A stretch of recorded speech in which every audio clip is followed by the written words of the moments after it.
Well, I've had to learn how to be accompanied this week. It's been absolutely marvellous. Quite a learning curve for me. I'm not used to it. Next song is, it's a wonderful song, absolutely beautiful song by Maggie Holland, and I'm sure you've heard it before. I think I've sung it at Tanner's, but it's relatively recent to me. Absolutely beautiful song, proper sort of gardener. Once upon a time I found a garden, picked the brightest things that I could see, an apron full of Mr. Harding's flowers. I didn't know that he was watching me. Straight away my mother ran to tell him, wondering what he'd say or what he'd do. But Mr. Harding smiled and said, she's just a little child, and I knew that she'd be picking them for you.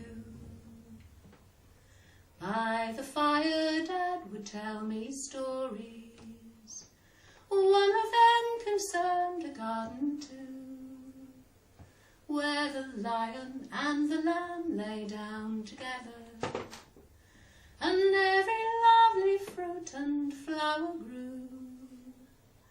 The gardener sent his children in to play there, rejoicing in the brightness of the day. But when they went exploring and took a fruit to taste, he cursed them both and sent them on their way. Even then I realized in my childish mind that he wasn't a proper gardener of the Mr. Harding kind. Mr. Harding's garden was all taken by lesser men with concrete in their minds. Factory chimneys grew instead of daisies, no butterflies from that assembly line. My mother faded faster than a flower. Dad sat in the darkness and cried.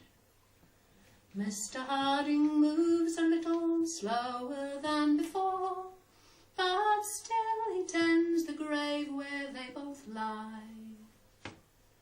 Wherever it is they've gone to, I hope that they will find a proper sort of garden of the Mr. Harding kind.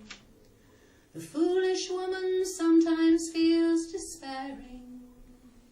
She thinks it seems so very hard to find.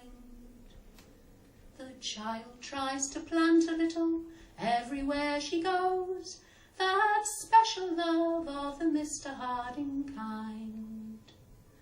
Some